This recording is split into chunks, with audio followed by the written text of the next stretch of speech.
we are 5-6 days before Rosh Hashanah.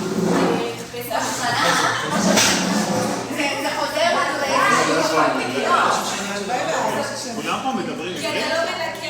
רגע, כולם פה מדברים עברית? לא? אוקיי, נתן. אוקיי.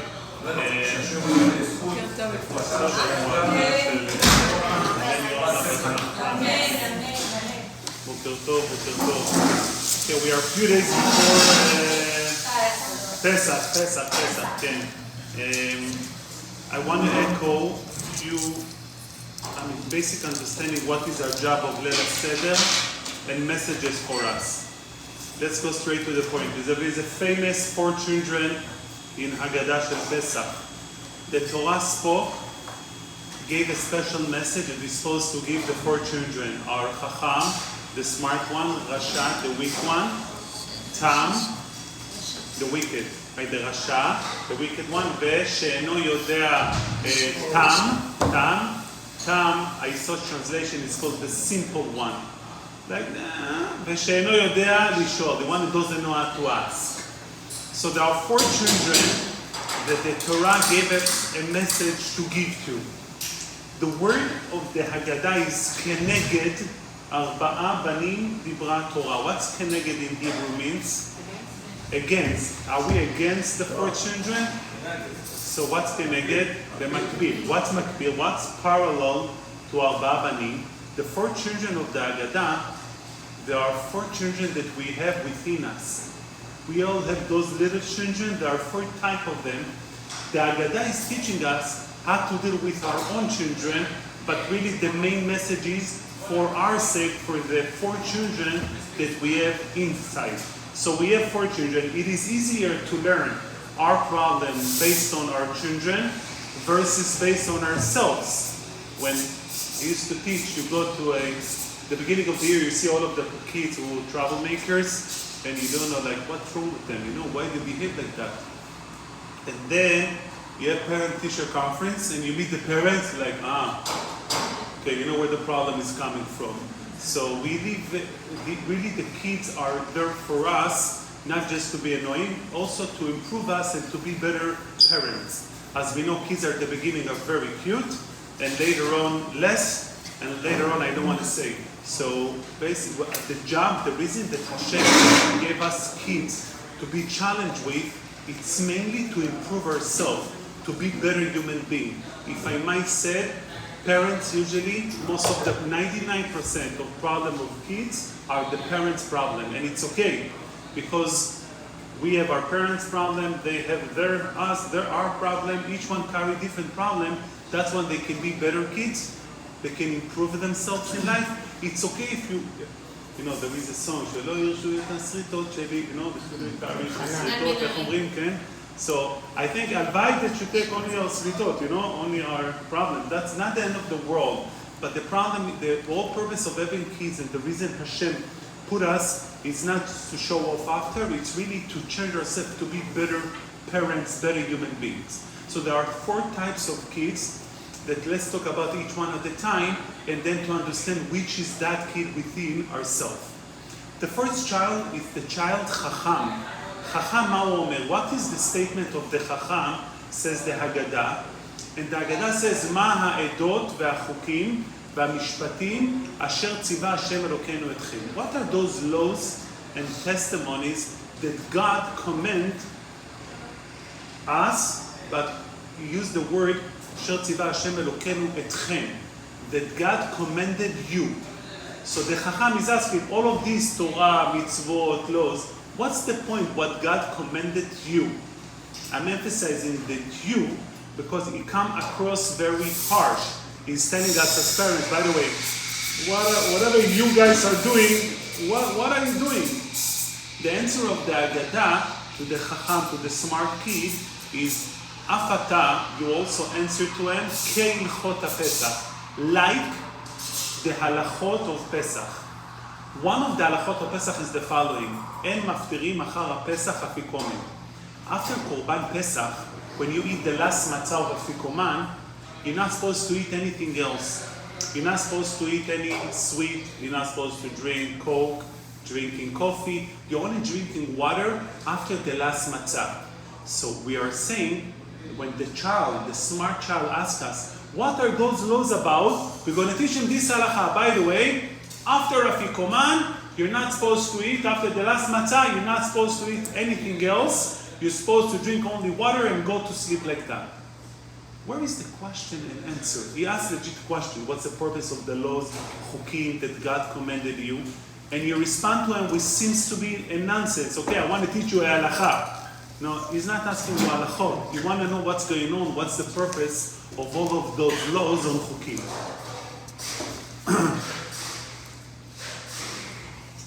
The language of the hagada, it's afata emoro ke'ilchot haPesach. You should teach it like the halachot of Pesach. What is the message like the halachot of Pesach? It should have said, teaching the halachot of Pesach. What's the like about? So what's going on with the Chacham? Let's understand. We're talking about a child, very smart child. He's doing everything. He's learning good, keeping Torah, keeping mitzvot. He prays, goes to shul with his father. He does everything fully correctly, beautiful, like the example, a role model of a child. But this child has a problem. He said, everything I'm doing, it's etchem. It's something that belongs to you. It does not belong to me. Because although you're bringing me over, you want me to keep religion, you want me to do what I have to do, but I don't have connection to what am I doing. I feel a lot of distance between me and my task, my day-to-day behavior. How do you resolve such a problem? Says the hagada the following. What is the reason we are not eating after the last matzah anything? Only water after the last matzah. Lama? No, matzah is not bitter. It's the opposite. We need the flavor of the matzah to remain within us throughout the night. If you're going to drink after matzah, you're going to eat dessert, you're not going to have the flavor of the matzah within you. Therefore, there is a special halacha. After the last matzah, you're not allowed to eat. You're supposed to preserve, to maintain, to experience the flavor and the pleasure. We said we have to answer to him like the halachot of Pesach. It doesn't say teach him halachot now. You know what is this child is missing? He's missing a flavor. He's missing a connection to what he's doing. He doesn't feel connected. He's doing it as a machine, so to say, and he's not really bound, and he doesn't experience Judaism. How do you get your child to experience Judaism and anything else? We as parents intend, give a story. Once I came over to a boy and I told them that I spoke with his father, a French guy, and he told me that his son is 19 years old, and he told me how much he's proud of his son. He was really going beyond like what a special son he has. Okay, so I met the son a month after, and I said, by the way, I spoke with your father, and he's talking so highly of you. Like, what? My father talking highly of me? I'm like, yes. He will tell me how special you are. And I went on and on, whatever the father said, I quoted to the child. I said, what? My father, you got angry. I'm like, you know what? Okay, your father didn't say, what did I do wrong? I'm just trying to tell you what your father said. He told me, the only time I heard a compliment from my father was on the day of my bar mitzvah. I never heard any compliment. He said, why is he saying those compliments to you as a rabbi, not to me? I had no answer. We intend, any Israeli, for example, who got anybody to work for him, he's not going to compliment him. Why? Then he's going to ask for a raise. If the guy does his job, he said, what a good job. Hey, I work hard, please give me a tip. So we intend, and especially us as Jews, always to complain about something. You did a good job, but I expect better from you. That's what we do for workers. And unfortunately, we're doing it with our children. We're giving them a feeling, okay, you got 100, but anybody else in your class got 105, right? That's the highest, so you can do better. We don't give them a flavor of success. We intend not to give flavor of connection to what they're doing. They study so hard on the math test. They got 93. So you said, nice, but we can do better. Anytime this but, giving a child a message, that's not what I expect from you. I do expect more. This is the dangerous part. They're losing flavor and not connected to what they're doing. Now, if they're losing flavor to math, it's not the end of the world. But if they lose flavor to Judaism, something that's important to us, it is the end of the world. Because we want our kids to connect to what they're doing. Somebody gave me once an example. He said, I feel like, they take a dog and they put a stick on top of his head and a piece of meat at the end. And he's chasing the piece of meat and he never reaches it. Somebody said, this is like my father. He said, he's never happy with me. Whatever I'm doing, no, you got to do more. You got to do better. And same thing with my mother. So I hear it. Good friend of mine, he was a soccer player. He said, my parents used to come to the game, looking at me like that.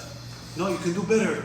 How come you missed the ball? He said, every game was like, I would go to my parents and I had a fear. When I did well, like, okay, so it was not a bad face.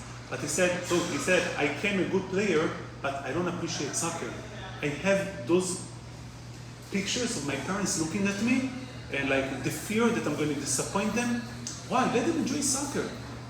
But they want him to be a good player. But that's, even though you can push being a good player, but the most important is, first, give that flavor. Give that connection to what they are doing. And then you can expect more, and they will build up more on their own.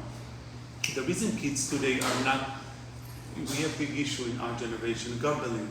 It's very hard. You don't know Baruch Hashem. I mean, you're married, but teenagers also today, they're all gambling. A lot's going on. Why? When people don't have a sense of achievements in life, they don't feel they own, they need to gamble. They need to have an achievement somewhere else. We want to prevent our children from doing to the left side for the things that they're not wishing for. We got to build flavor of success within them. We owe it to them. And there are so many areas in our life that we can make them feel good, make them feel successful. Again, I'm not saying if your kids brought 70 in the test, wow, I'm so proud of you. You gotta, not to be friar, you gotta be normal. But yet, if you bring higher and you work hard, show him what he achieved. Show him his success. This is the smart child that he does everything, but he's missing the flavor, he's missing the connection. That's our children. Let's talk about ourselves. We have those areas ourselves that we are not happy. I made a survey on a class. Who in the crowd over here is getting up in the morning and happy and excited about themselves? It was hard. There were a few hands that were raised and then it came down, some of them. They realized, actually, no, I'm not, came down. How many of us are happy and admire and appreciate who we are? We have this smart child within ourselves. We are such a successful people. We're raising children. We work for Parnassah. We work so hard to take care of them. We are the most successful people ever in earth. How come we don't appreciate ourselves?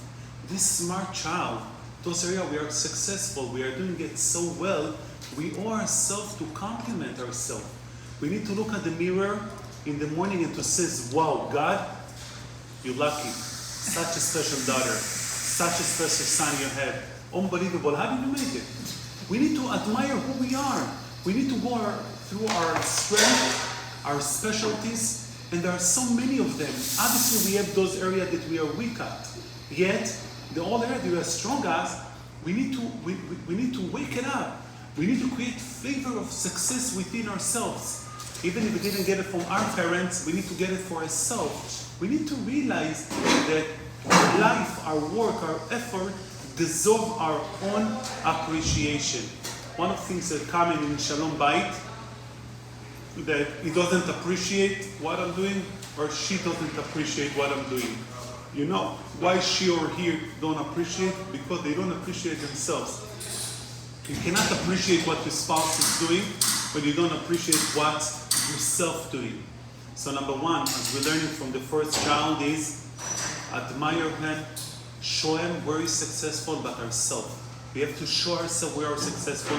And if anybody is not sure where is he successful, then you can go to my wife, lady, or men to me.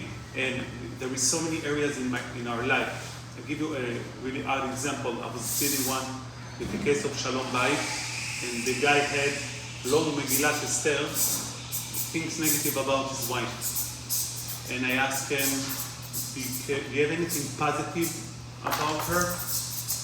He's thinking, he's like, Rabbi, I'm sorry, but nothing. Nothing positive. I said, let me ask you a question. Should you wake up, sleep kids in the morning and taking care of them? He said, yes. I said, isn't the positive thing?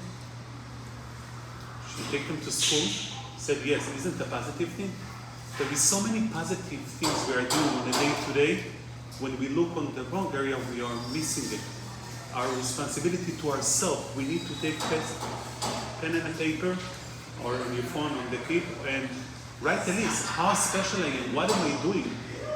What effort I'm putting into my life and how much success I have.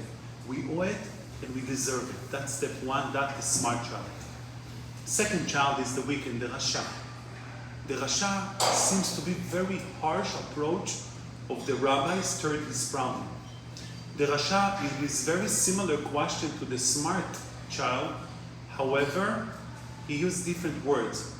Instead of asking like the smart child, מה העדות והחוקים והמשפטים, what are the laws, the testimony, the mitzvot, the Rasha is asking, Rasha מה הוא אומר, מה העבודה הזאת לכם? What is this work to you? He treats everything he does, you're working. Hey, take it easy. Why do you need to work so hard? What do you need it for? מה זה לכם? To you. It's part of you. I have nothing to do with it. In other words, the Rasha seems to be the one who's making fun. Like, guys, what's wrong with you guys? What you doing? Eating this matzah, crackers, maro. What's wrong? What is this for? The response to him is very interesting. The hagada says, Af atak het shinav. You should beat him up, break his teeth. ואמור לו, בעבור זה עשה השם לי בצאתי ממצרים. Hashem did it to me when I came out of Egypt. He took me out of Egypt. אם היית שם, if the Rasha would be there, wouldn't be redeemed. We're telling the Rasha, you don't know what's the purpose of these mitzvot and chukim. I want you to know, you are worthless. If you would have been in Egypt, we wouldn't get you out of Egypt. You would have stayed, remained in Egypt. That seems to be very, very harsh a response. By the way, this Rasha is not the most Rasha ever. How do we know? He came to Leila Seder. He's sitting with us. It's part of our meal. So he wanted to be part. Why are you beating him up? Afata het shinav. I want to share with you an interesting story. Kids who are, there is a concept, it's called OTD. Everyone knows ADHD, everybody knows, right? Self, children. OTD, it's called off the derech, off the road. That's referred to somebody who was religious and he went off. So everybody in the religious people, they call it OTD, okay, off the derech. They know off the derech. There is another one, it's called, by the way, FFB. FFB stands for from birth. From meaning religious, from birth. Like regular classic from guy.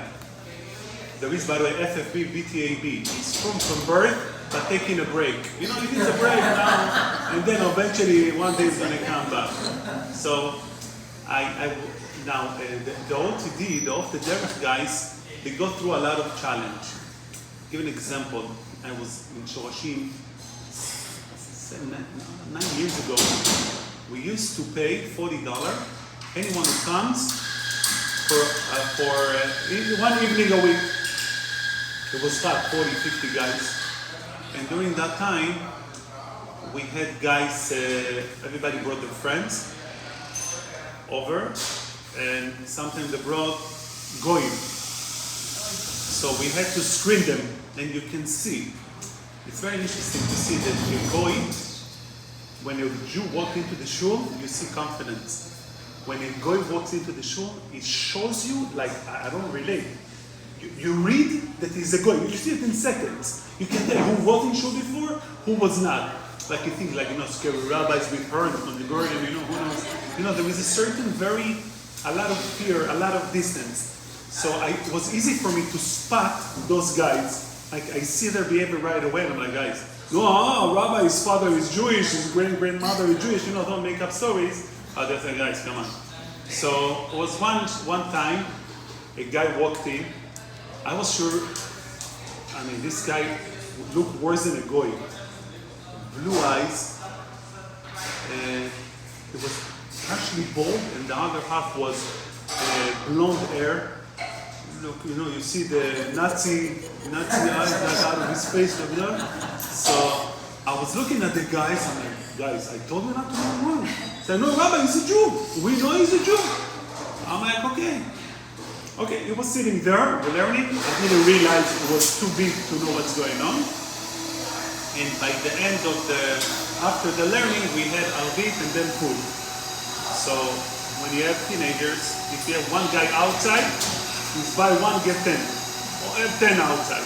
So the rule was, if you come for the program, Arvit, you gotta be together with Arvit. You don't need to pray, but you gotta sit together with everybody. So this guy was outside, and I brought everybody inside, and he didn't come inside. I asked him, I said, come inside. I said, what you guys doing inside? I said, we pray Arvit. He said, what's Arvit? So I said, I'm going to get them back after. What's Arvit? I said, Arvit is the evening services. He's like, okay, what are you here for? What? So I said, that we thank God for everything we had throughout the day. We asked for an excellent night. He said, I don't want to do it. So I told him, look, you don't have to. But the program is you got to sit inside with everybody together and just sit. You don't need to do anything. He told me, I don't want to sit inside. I said, let me ask you a question. Why did you go off the derech? He looked at me like, I said, why did you go off? He said, how do you know? I told him, the no that you had, only an OTD guy had. Only somebody was there and left, he has such a no. Because anybody else would have no problem going to shul. אז למה הוא סיפק אותה שהוא לא יודע מה זה היה? הוא לא רצה שיגידו בכלל שהוא קשור, שהוא בדעת. He had such a no. He had such a no. He didn't want to do it. לא, הוא לא רצה להיכנס. He didn't want to do it, but it's a kid who grew up very religious and then eventually went off. And he had such an anger, he didn't want to walk in. So I had a similar story. We went on a trip with Shorashim guys this year. And one of the boys, that group that we went, we were traveling far to ski. I didn't know some of the guys well enough. On the first fila that we are at the airport, he said, I don't want to pray. I checked with the other rabbis, like what's going on. And usually we don't have, I don't want to pray. We have, Rabbi, I got to go to the restroom, I got to go this, I'm thirsty, I'm dying. We have all those excuses. I don't want to pray, we don't have. So I was checking right away with the other rabbis, and they said to me, Rabbi was learning in one of the famous, very religious schools, and he went off, OTD, and he's in public school now, high school. I said, okay. He said, but Rabbi, don't worry, I'll make him come to our bit. So I told them, don't say anything to him. And I told, we were three, I saw the other rabbis, don't say a word to him, anything about tefillot, not even a word. So we were 13 guys in the group, and we have minyanim. We left Monday, and 3 minyanim a day, and we did minyan, and our angels are not fully cooperative, and they go flying, and getting minyan wasn't an easy. Shacharit in the morning, wake them up. They went to sleep 4 o'clock. How do you wake up kids at 7:30? So I was like, we dragging minyan. Him, we didn't touch. We never woke him up. Never did anything. Even if he woke up, he was sitting on the side. He didn't join minyan, not even a word. Shabbat morning, we were praying. We were 11 guys. Suddenly he walked in. He opened a siddur and he prayed with us. So all of the boys look at them like, oh, what you doing over here? I'm like, shut up, let them feel good, but you can't control teenagers. So like, well, we shouldn't be here. What happened over here? We didn't push. So it's more than that. We didn't push, but the most important is the following. When a kid feels there is many kids, they feel uncomfortable with where they are. It's not connected. Very often, the way they justify or the way they get connected is by getting you. But what is this work you're doing? No, you have to understand. Hashem gave the Torah. No, leave me alone. The way they connect to you, it's by instigating you, by giving you a hard time, so you're going to respond back to them. He came to Leila Seder. He wants to be connected. The remedy for such a child, not to flatter him. No, come to shul. He needs to get together a message, I don't need you. You're not part of it. Because he wants to be part of it so badly. That's why he's trying to be. If you're going to try to get him to be part of it, you're missing the point. The only way to get him is to call it by his name. Achi, you are Rasha. You're not part of us. We don't want you. If we wouldn't be in Egypt, you wouldn't be get out. You're giving him such a harsh message, breaking his teeth. We're giving him a message, make a decision.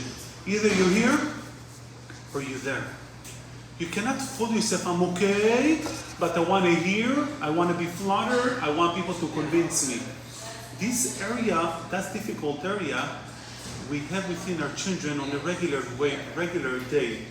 The Rasha parts, if I might say, it sounds like a little bit, hard. Our children Rashaim. In Leila Seder, Bayas, as kids, we used to say, the four banim. So each one was pointing at each other. Echad Chacham, Echad Rasha, Echad which we're choosing who's going to be the Rasha on that night. But then we look in our kids, we are Rasha, what's going on? But there is a Rasha area with these. Some kids usually, they have weaknesses. They try to excuse themselves because of the weaknesses. And because of those weaknesses, they excuse themselves instead of calling it by his name and tell the child, look, you have a problem. They excuse and they use their weaknesses in order to get by, in order not to do. I had a story of a child that it was very difficult. It's too of a long story to say it in a few words. Basically, he always throughout life got special tests, was regular test and forehand. His mother used to get the test before, go over, and then he was able to pass the test. When he came to my class, I didn't do it, and his mother was very upset. Very upset at me. Come on, you're breaking my child. But later, when he realized he has no choice, and we had special reward for a test, he started doing the test, and everything was okay. Suddenly he can do it. You gotta push somebody to the point, look, if you're not capable, you're not capable. Don't fool me, make yourself not capable, and then I'll try to overcome it and to help you.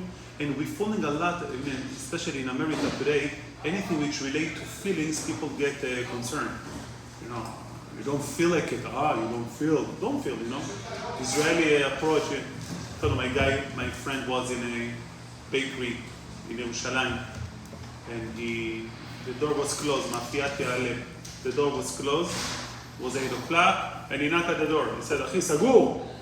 He said, "Okay, sagur, but I need food for my kids." Food for my kids. Okay, you open the door. He goes inside. Instead of taking food for his kids, he takes his time. He checks the burekas, checks the rogelas, make sure everything is fine. So he's like, the guy was already angry. He's like, outside, bahutz.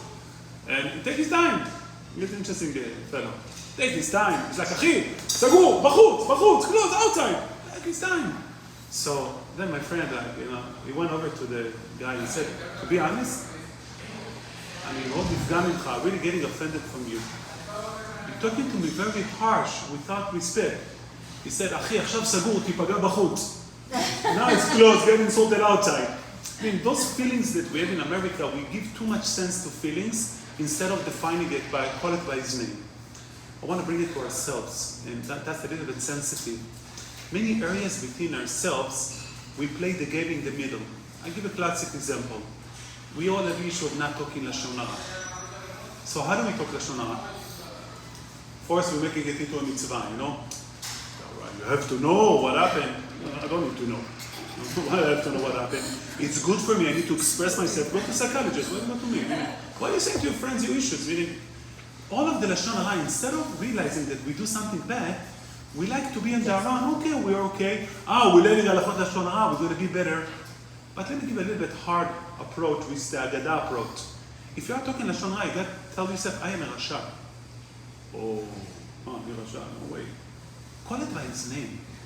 We shouldn't fool ourselves on many things we are doing in life. We don't call it by the proper name. And we let ourselves go by. If you don't get up in the morning early enough, right? Give it a name. Don't say, I'm okay. You get up or you don't get up. We try to fool ourselves throughout in this middle stage. We owe ourselves to call it by his name. Okay, nobody wants to be Rasha, but if you understand you are Rasha, that will make you to do better, to behave, to become a better Jew. We cannot fool ourselves. By the way, step 2, it's only after step 1. I just want to clarify. Only after you build up the strength of yourself, you admire yourself, you see the 95% good at you, then the 5% you can call it by his name. But if you start from the second one, you're going to destroy yourself. Very important. Second one, call it by his name only after you're satisfied, you're achieving, you're happy with yourself. The last one, we have another 7-8 minutes with you? Last 2. We have the tam. Tam, it's called in the hagada. In Hebrew, tam, what's tam in Hebrew? Nigmar, complete. We have those children that are complete, You get his report card, you can sing the ABC. This is the job, what can you do? Okay, I know he's not going to be a doctor, hopefully he will make a living. We have those children who are comfortable being complete. I'm okay, Leave me where I am. Everybody says, when people put themselves into the religion in a way, usually I like to ask the opposite. Somebody said, Rabbi, I need a tibalev, I'm religious in my heart. Okay, you can have money in your heart. Is that good? Oh, no, money I need to have in my wallet. Rabbi, I'm okay in my religion, I don't need to be too high. Okay, money, you're also okay, you don't need to be too high. Meaning, we got to put proportion. Sometimes our kids, let's talk about our kids first, are too comfortable with where they are. And the Torah says, Tam ma'u omer, what is the Tam asking? Mazot, what's that? It's not even related to like, what's going on over here? It says, the Torah, Afata, Emolo, Bechozek yad, Otzianu Adonai miMitzrayim. Hashem took us out of Egypt with Chozek yad, it's a strong hand. What's a strong hand? In order to get somebody off of a mode, it's a sleepy mode, really. And children can carry out life and very scary. When parents are comfortable with them, it can't do, what can I do? It's too much. And people can carry out themselves throughout life, being very intermediate, very middle. And the job is, pull it out. Make him move. Make a change. Don't let your child carry throughout life by being, okay, he's manageable, he's not bad, at least I'm not getting any behavior phone calls, The worker that can manage, every quarter I read, uncomfortable, okay, no. We have a responsibility, pull him hard, get him out of the mood of being comfortable, time, complete.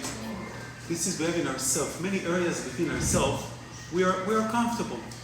It's fine, we don't work too hard, we don't respect people so well, we don't talk to our spouses so nice, we keep it comfortable. We have a responsibility, b'chozek yad.